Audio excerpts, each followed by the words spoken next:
Wiligeskuk, Sagama ag unagapeng, Gisigu minadrinug, Epijig ag jinmug, Mindeluisi Marc, Wijimuliang, Wiltasitan delipsin Jipugtug.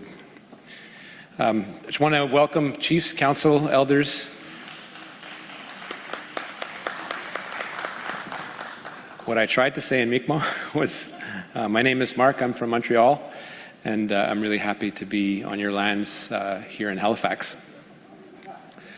I want to thank you, Interim National Chief Joanne Bernard, for welcoming to the 44th annual gathering in Mi'kma'ki, the ancestral and unceded territory of the Mi'kmaq people. I do want to begin by saying a few words about the events that have been unfolding in Winnipeg regarding the Prairie Green landfill. And for too many Indigenous survivors and families across the country, too many of them are living with the unimaginable grief and consequences of gender and race-based violence. All of us have an important role to play in ending this crisis and providing support for survivors, families, and communities for both current and future generations. I can't stand here in good conscience and tell you today that we've determined a concrete plan, but our commitment is firm. We can't and will not let survivors, families, and communities do this work alone anymore. And as I said yesterday to chiefs in Manitoba when asked the question, the province could do this on their own if they so chose. We're not asking them to do that, but they could, given their jurisdiction and their important duty as derives from the honour of the Crown to serve Indigenous peoples. But the federal government can't nationalize a wastewater system for one of the major cities in a province, nor can we ignore the fact that this is one isolated incident. And despite the investments that this government has made to ending the tragedy and to murdered missing Indigenous women and girls,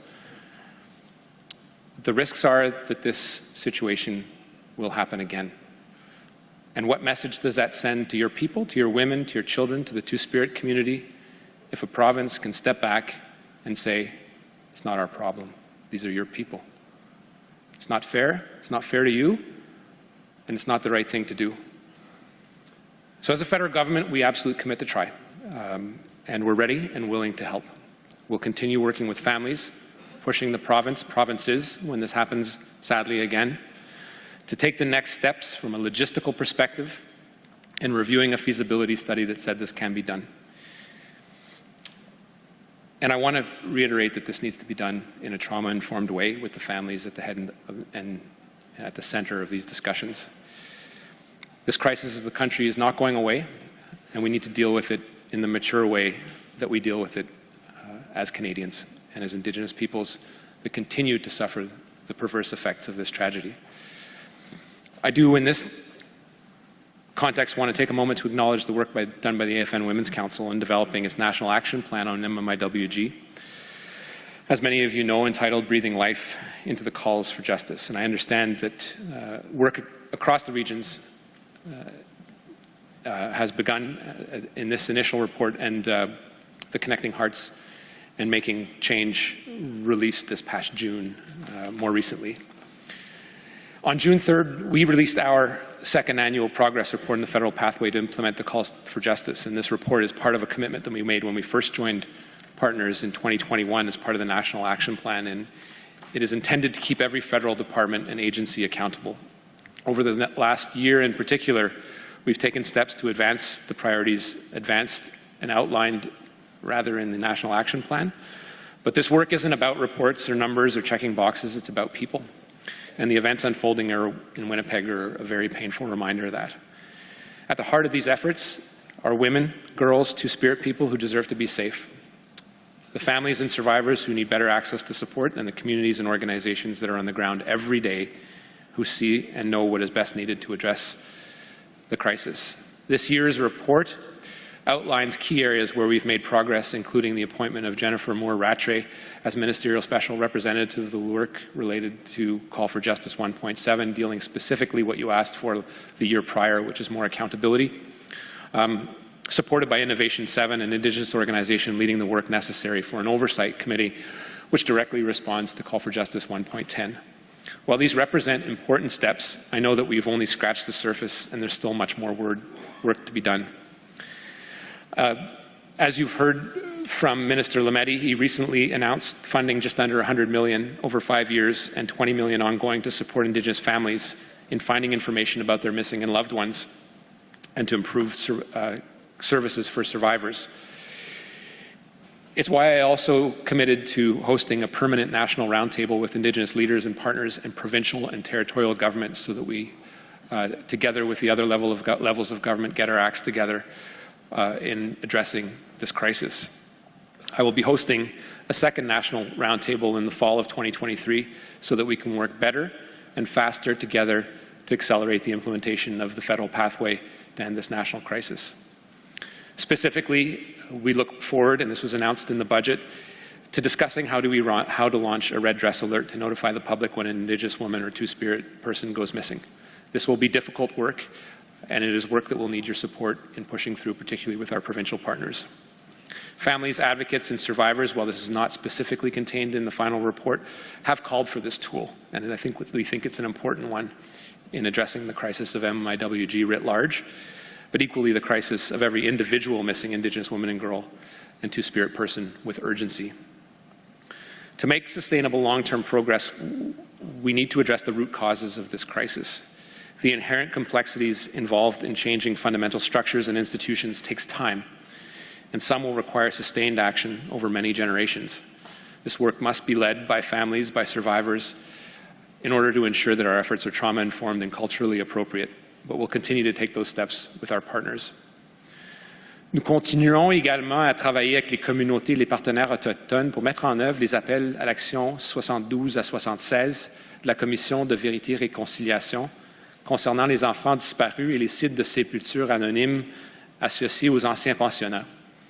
Le financement du programme Enfants disparus dans des pensionnats, financement à l'aide communautaire, a été lancé en juin 2021 afin de soutenir les communautés autochtones dans les travaux de recherche, de collecte de connaissances, de commémoration et à effectuer des enquêtes sur le terrain. À ce jour, environ 114 propositions émanant des communautés ont été soutenues pour un montant de près de 145 millions de dollars, spécifiquement à l'intérieur de mon département. Il reste évidemment du travail à faire, notamment en ce qui concerne l'accès aux terres privées et l'identification et la divulgation des documents pertinents. Nous continuerons à travailler avec vous pour faire avancer ces priorités, ainsi qu'avec des groupes tels que le Centre national pour la vérité et la réconciliation et le comité consultatif sur les documents relatifs aux pensionnats présidé par l'ancien chef du Cowassis, Cadmus Delorme. The unprecedented wildfire season has also been devastating to so many of your communities across Canada and acknowledges impacting your daily lives, and as we've seen, Indigenous peoples are disproportionately affected simply if you look at the numbers of people that are evacuated. But we know that it is systemic. It's especially true in the rapidly warming north. What's perhaps most unsettling is that the consequences of climate change go far beyond the wildfires and extreme weather events. Critical community infrastructure that you advocate so fiercely for, the quality and quantity of water resources and food supplies such as salmon and caribou are facing unprecedented challenges.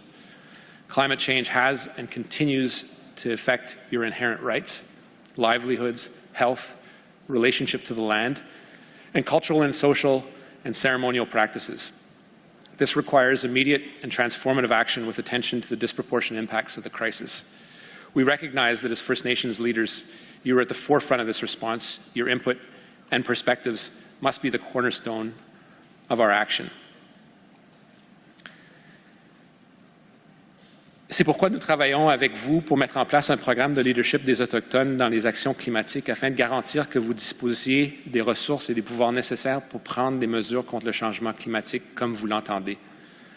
Cela nécessite un financement stable et à long terme pour soutenir la mise en œuvre des priorités climatiques des Premières Nations d'une manière holistique et centrée sur la communauté et pour s'assurer que les Premières Nations et le Canada prennent ensemble des décisions liées au climat. Cette initiative est transformatrice, elle répond et repense notre façon de travailler afin que les Premières Nations, vous, puisse disposer de ce dont vous avez besoin au moment où vous avez ce besoin, pour mettre en œuvre votre vision stratégique à long terme en matière d'action climatique. Over the next 2 years, we'll partner with you across the country to convene conversations at the community level that'll help shape the foundations of our long-term relationship on climate change. And I do acknowledge this is a big task, but we're not starting from scratch. Many of you have already well-established plans that have gone long ignored that chart out the adaptation and mitigation strategies necessary to respond to climate change. And I understand that as an Assembly, you announced the AFN National Climate Strategy. I know a tremendous amount of work has gone into this and in the development of the regional and local climate strategies. Together, this is something that we will map together, and I do thank you for your partnership on this. Here in the Atlantic, we've also been working in partnership with Mi'kmaq communities to implement the rights from the Peace and Friendship Treaties, rights that have long standing and affirmed by the Supreme Court, only to be ignored. These agreements seek to implement activity-based rights such as fishing and harvesting, and they promote Indigenous perspectives and cultures, and they enhance Indigenous stewardship and governance roles and responsibilities. I know we spoke earlier about this in Atlantic Caucus, and I look forward to our partnership together with the full and complete engagement of the Department of Fisheries and Oceans.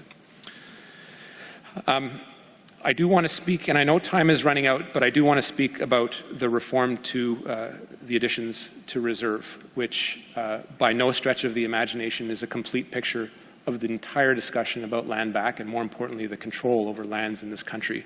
But it is a broken system, and it's something that needs to be fixed. We've recently launched a number of processes to look towards you to look at how we reform that process, but it is probably the poorest form of getting land back to your communities and control over those. It does need to be fixed at the same time, because as we know, there are too many claims in the system, there are too many processes in the system that we are scrambling to get forward, and they are not moving as fast as they should. So that needs to be fixed as we move together through the vision of the United Nations Declaration on the Rights of Indigenous People and really address some very important land concerns for the future generations.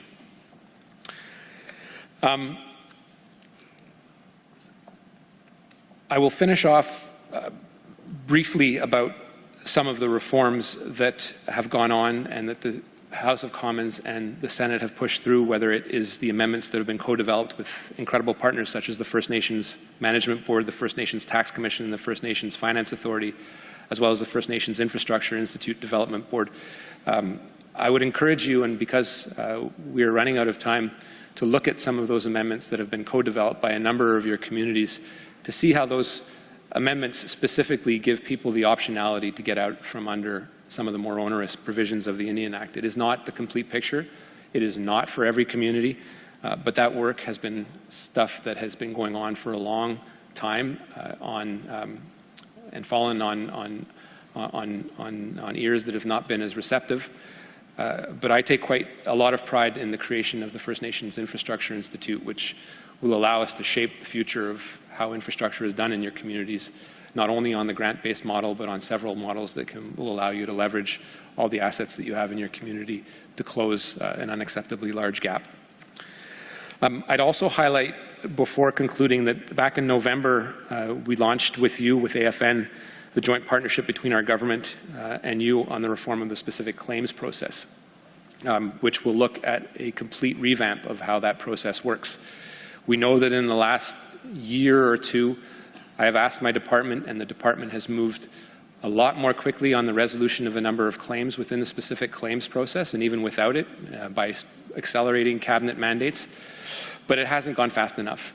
And I am eagerly looking forward to some of the work that's being done by the AFN committees that are consulting across Canada to see how we reform a specific claims process that has a cap of $150 million, has some onerous processes that are way past their time and need to be reformed, but reformed in the right way. In the meantime, I have had the opportunity to clear some of the grass that falls squarely on the shoulders of the Government of Canada, and it has given some results. I would say over the last year, we have settled historic claims in the billions, and I know a number of communities have been the beneficiary of these bills that have been long past due, but it is something that we need to move even quicker on. And before I go to the questions, I will leave you with this note. In the last 8 years, we have seen the largest transfer of wealth to Indigenous communities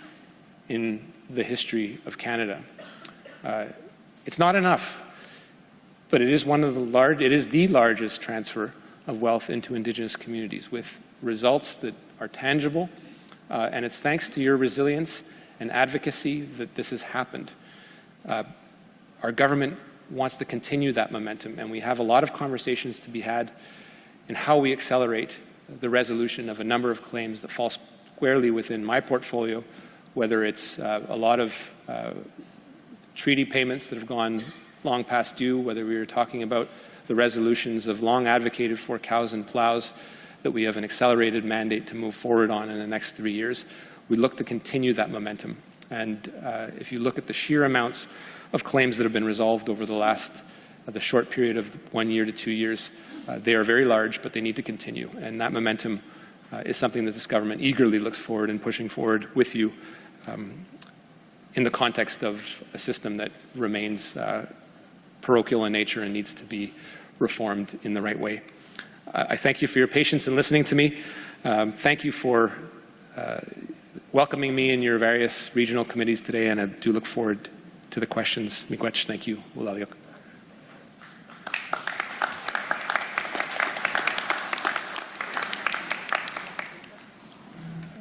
So much. I don't know where you would like to sit for. Take your place. Okay, for sure. Awesome. Thank you, Minister Miller. We will follow with some questions. Unfortunately, we only have so much time, so we're going to go with mic number 3, do one round. Thank you for your consideration to the ones that are standing behind, but we can only do one round of questions for Minister Miller. So if you have something you would like to say, maybe you could discuss with the chief who has the mic. Mic number 3. Kelsey Natchez Houchier, Goldry, Thui Chuktwe, Chief Cold Lake First Nation. It's unfortunately we're running out of time here. We had a lot of presentations, whatnot. I like a lot of input and whatnot. In silent and consent, when you speak on treaty rights, AFN, you don't speak on Cold Lake's behalf, right? And with specific claims being capped, I'm not in agreement with that. When billions of dollars come out of our land, you talk about the wealth given to us, the biggest, that's our money, So I'm frustrated. We have a lot of business to talk about. And the table has all my recommendations. I got to catch a flight. Unfortunately, maybe you should add another day to these days when we talk about these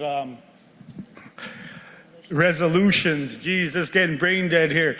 But anyways, you're going to cut off my elder here, Georgina, so I'm going to give her the rest of my time, but we shouldn't be beggars in our own land. And when you talk about consultation, Marc Miller, I invite you to come to my community in Station Nation, so I expect you to come. Masi. Thank you. My name is Regina Crowchild from Tsuut'ina, Treaty 7, proxy. Minister, when you talked about your national plan, you and your Prime Minister or your ministers never came to talk to us treaty peoples. We're the rights holders. Our treaties are with the Imperial Crown, not with Canada. And Canada cannot change that. So I think it is time that Canada comes and talks to and meets with the rights holders and not organizations or the Métis or whoever else you want to talk to. You need to talk to us. And we do not consent to this national plan. Yes, your Minister of Justice says it's not complete. Damn right, it's not complete. You need to talk to us. And I think it's time you did that. We are very frustrated, and we do not give our consent to organizations to speak to our treaty and our treaty rights. We need to clarify our relationship with the state of Canada. And you need to do that. And you must know we will not give our consent to any other process, so you come and meet with treaties 1 to 11. I guess that's all the time I've got. You got 21 seconds, and I don't know how many times we have said this, but you still don't listen. You've made progress in other areas, but you've made no progress in meeting with the rights holders. So I just want to let you know, and I invite you to come and meet with Treaties 1 to 11, the rights holders, so we can clarify our relationship. We have a right to government. Your time is up. Oh, it's 10. Just wait. See, and that's the other thing, too, that pisses me off. You know, you bring us here, you control it through your tabling of going into recess to question, to deliberate on how you're going to deal with us, and yet you're not allowing us to speak. So why are you calling chiefs conferences when you don't allow us to speak? AFN needs to get their act together. So I want the minister to come and meet with us and the prime minister, and we do not give our consent to any other process that's going to speak to our rights. We are sovereign nations. You've done so long. You've imposed your legislations on us, yet we were supposed to live side by side without interference. The Creator gave us our rights. Canada did not, so don't alter them. Thank you. I will open it to our Zoom and the delegates online. We have one raised hand, Chief Lise Fan, Coldwater. You have 3 minutes.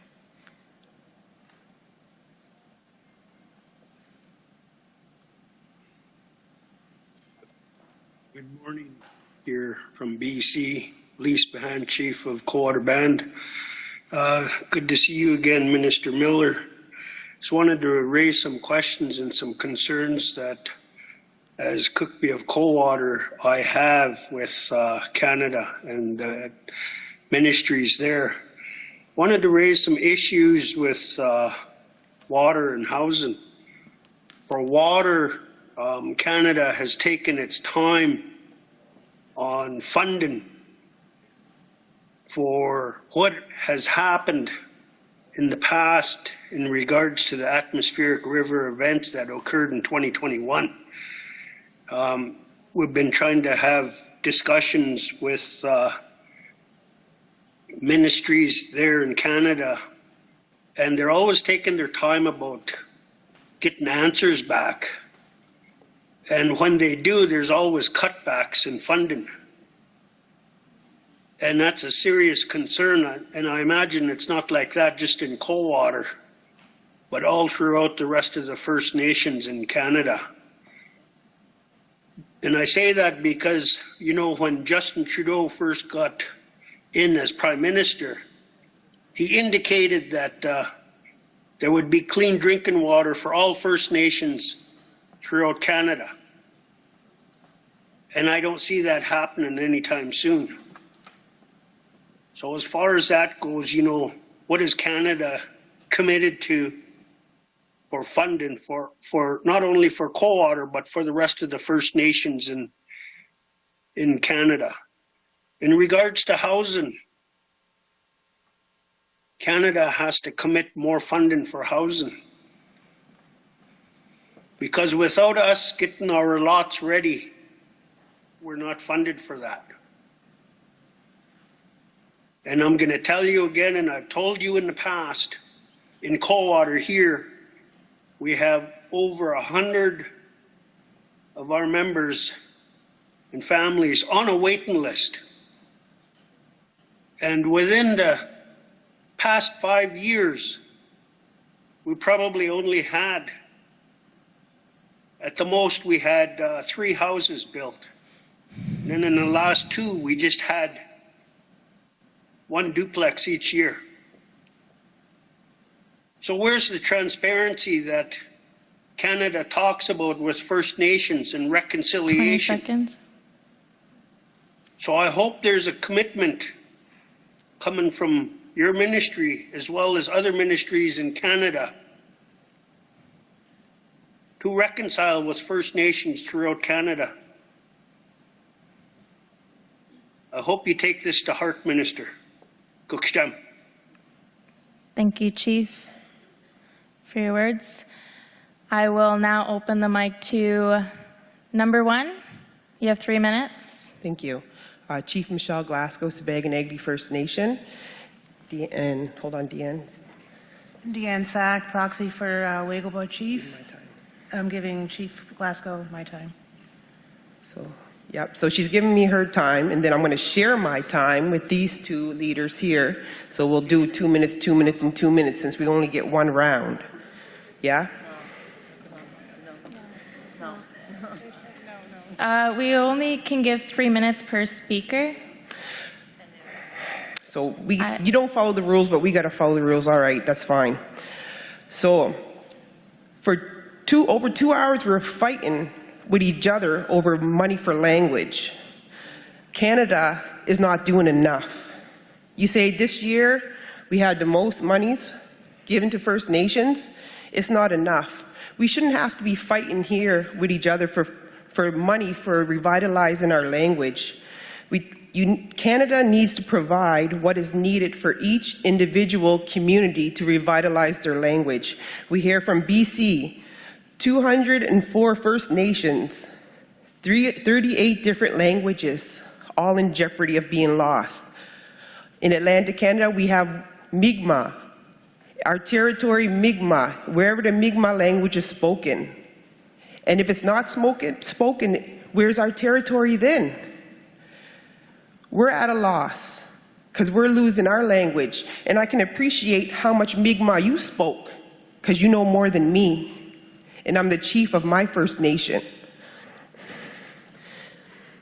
Second point, Sabaganagdi First Nation does not give authority to the DFO to negotiate or to have any type of authorization over us at all. She's giving me her 1 minute. Is that okay? Yeah. Okay, so yeah. I was going to talk about people that apply for status. If they get 2 to 3 years hold, they're putting up $5,000 and $6,000 to try to get a legal argument to get their status back. But at the other end, the federal government doesn't have people that are legally trained to review the applications. And so they're holding back education, health, housing, all sorts of dollars. And I want a commitment from you, Mr. Miller, that within the next 6 months, you'll clear up the backlog of all those youth that are waiting for their statuses to be cleared, because it's just the numbers game. And if you can clear that, you'll also clear up the funding that's accessible to our nations. Jim. Looks like I have about 20 seconds. Brian Perro, Chief of Couchiching First Nation, Treaty 3 Territory. Your list of things that you spoke here, you're avoiding the Métis agreement that you're trying to push through. And that impacts Treaty number 3, it impacts my First Nation. You've given money to MNO to do research to attack Treaty number 3 and my First Nation, and use our numbers and things to get this legislation through. So you need to speak to the treaty people, and I don't know how you're going to do a treaty with the Métis people, and that's what they're saying. You may not be saying it, but they're saying it. Miigwech. Thank you. Can we get the name of that chief who spoke second quickly and his nation? Chief Brian Perro, Couchiching First Nation, Treaty 3 Territory. Okay. Is that the other chief? Okay. Thank you. We'll go to Mike 2. Chief Wilfred King, Gull Bay First Nation. First of all, I'm really disappointed in a couple of things. One being our members of parliament and our senators. We have Aboriginal people that run for parliament. When they ask for our support and our vote, but as soon as they get in parliament or as soon as they become a senator, they forget who they are and where they come from. They often toe the party line, and their allegiance is not to the Anishinaabe people that got them elected, but it's to the party that they're affiliated with, and that's their allegiance. I'm pretty disappointed at that, because I was just recently told that we should be negotiating with the Métis Nation of Ontario in regard to the Métis legislation. This government tried to pass this legislation by unanimous consent. Had it not been for the interventions of the Chiefs of Ontario to oppose this, prior to that introduction of that legislation, this legislation would have went through. We didn't get no backing from the Liberal Party in relation to this. It was the interventions of the Conservatives and also of the NDP. So I'm really disappointed with the Liberal Party right now. This legislation has gone through second reading, and it's going to be going to committee. My concern is that you're not listening to the rights holders. In fact, we have been supported. The AFN has a resolution that had unanimous support in this Assembly to oppose that legislation, Minister. We also have the support of the Manitoba Métis Federation. We also have the support of the Métis Nation of BC, and we also have the support of the Métis Nation of Saskatchewan, supporting our First Nations in regard to that legislation. So you're not listening to the rights holders, and you're not even listening to the legitimate Métis organizations. And I really think you have to take a look at that and get back and meet with the delegation that's opposing this legislation, because we are not going to support this legislation, and we're going to fight it to the very end. Miigwech. Thank you. That was the last speaker. Oh, he has, okay, a minute. You have a minute. Can you put a minute on the clock to finish? Turn the microphone on. Thank you. Thank you. Chief Dalton Silver, Sumas First Nation, Sumath. I'm also the chair of the BC Specific Claims Working Group. There are an area of great concern to us is the research funding for specific claims. We've been actively looking for the restoration of the research funding since the Harper government cut off the funding or cut it way down. The restoration of that hasn't happened in the Trudeau government, and that's something that we've been looking for. But just recently it's come to light that the claims submitted by the First Nations across the country total over $130 million. The claims research units that have been funded to the tune of $12 million. You think about 600 and something bands, communities across the country, and that many being funded, compared to the $13 billion given to Volkswagen Motor Company to open a battery plant in Quebec. There's a big difference there. This is the relationship that is most important to the country. And there are 98 communities that were not funded, and our research unit is being inundated right now with emails, with phone calls, with great concerns raised by those people that are left in limbo in the research of their specific claims. And I know you talked about the land back, and that's something that we really need to look at. And I'm hoping you seriously consider the immediate restoration. Thank you, Mr. Miller. Hi. Thank you. I apologize, Chiefs. We do have an omnibus that we really want to get through, and those are important decisions amongst us. So I apologize for that, but I am going to open the floor to Minister Miller to provide some comments on your guys' questions and give him some time here.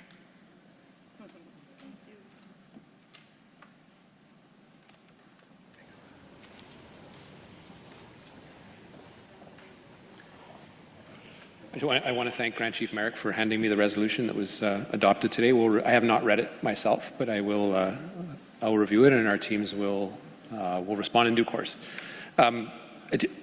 Chief Jocko, I guess I want to say a couple things on a number of elements, and I won't answer your questions. I won't do them the justice that they deserve given the time constraints. My team is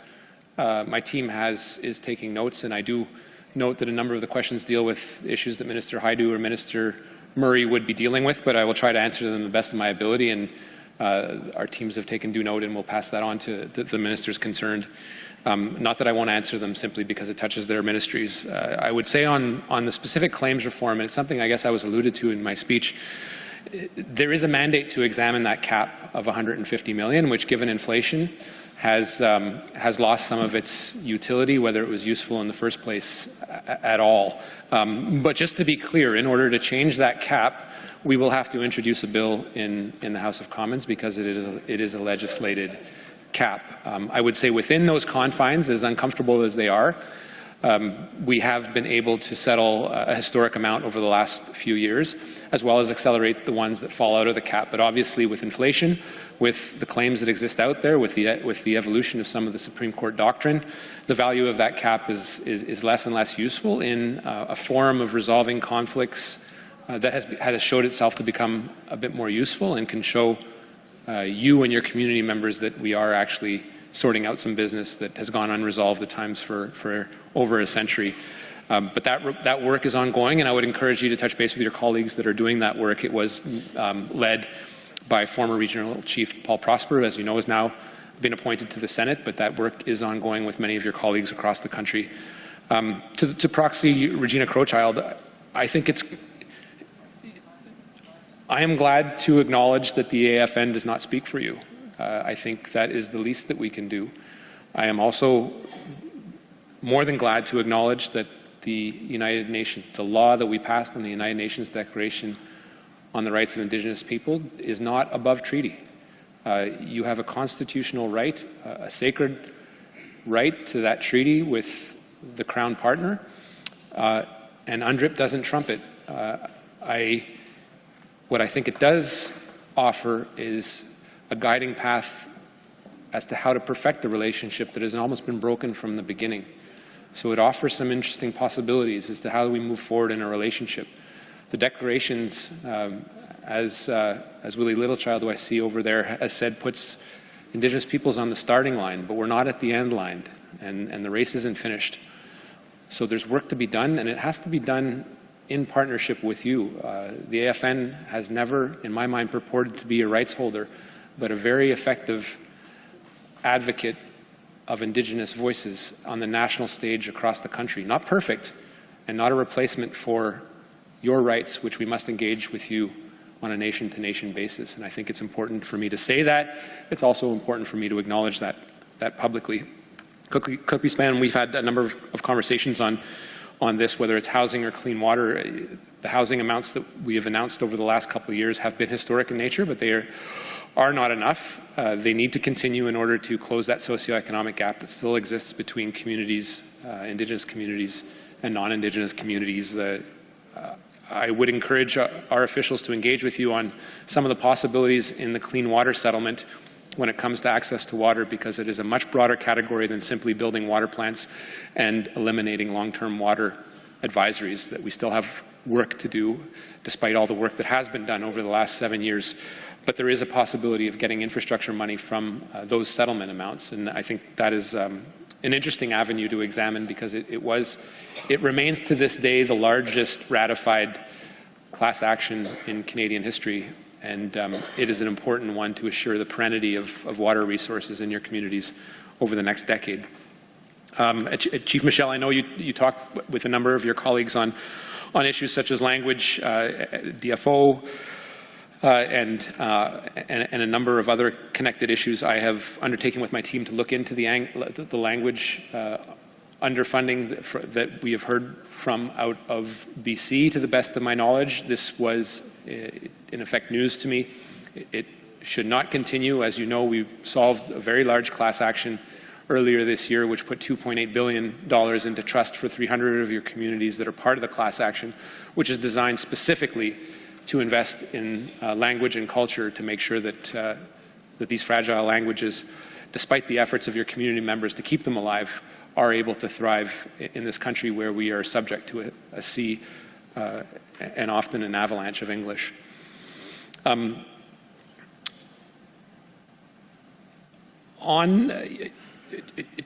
Chief King in particular, and I know we've had these discussions before, and these discussions will continue. With great respect, you are not aware of the advocacy within the Liberal caucus for Indigenous communities, whether I agreed with anyone agreed with them or not.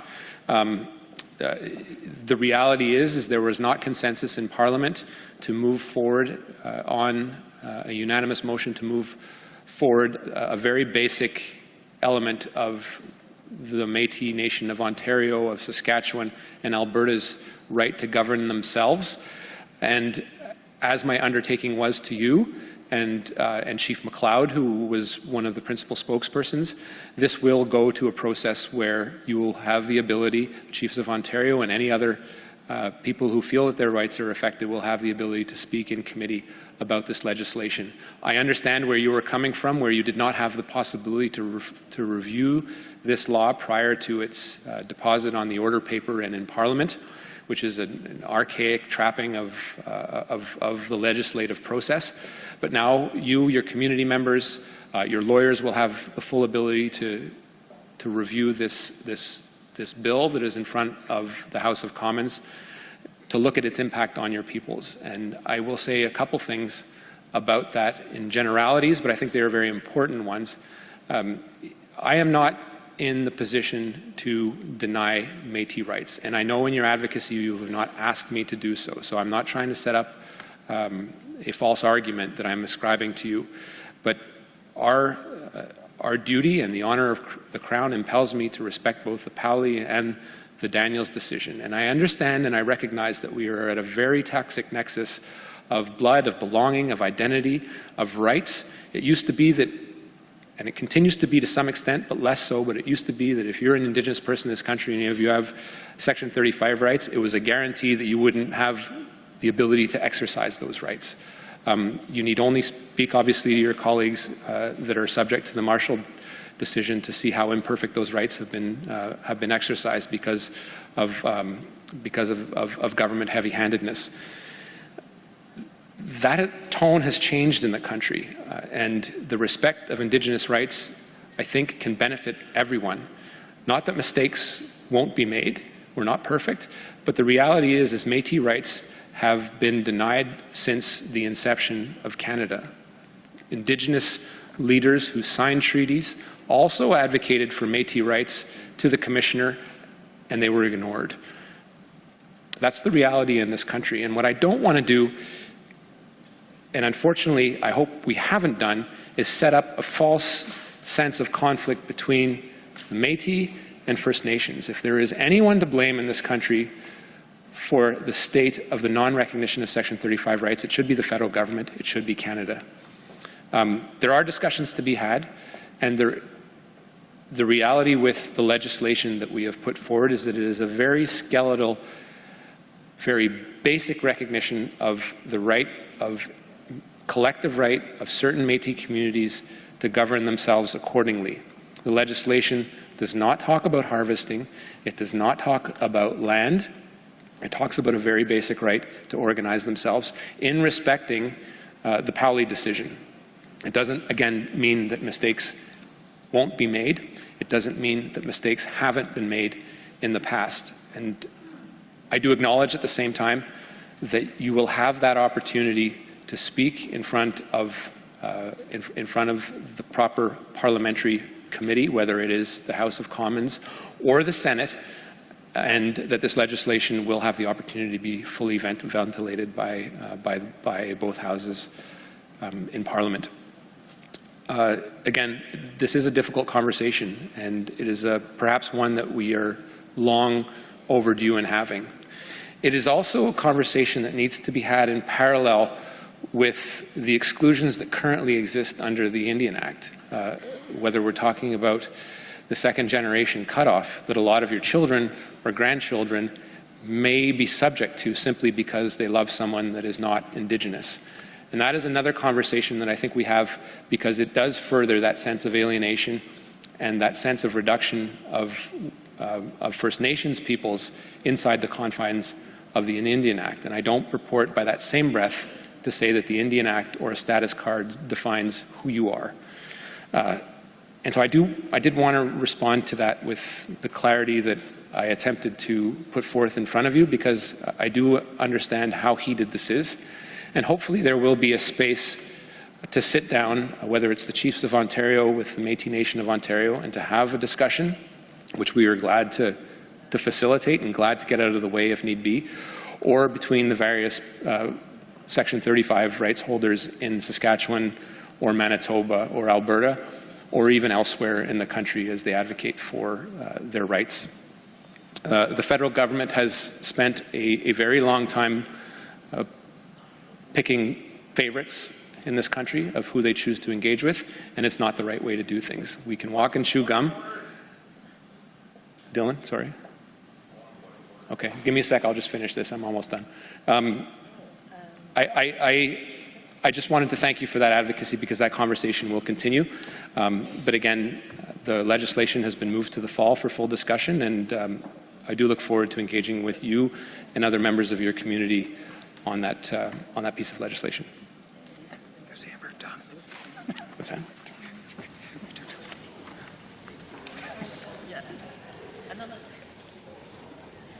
Okay, thank you so much, Minister Miller, for coming here and being in the room and showing up.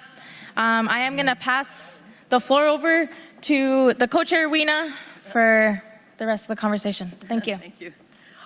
Thank you very much, Ailey. And a big, big round of applause to our minister, not our, but Minister Marc Miller. Thank you so much for your time.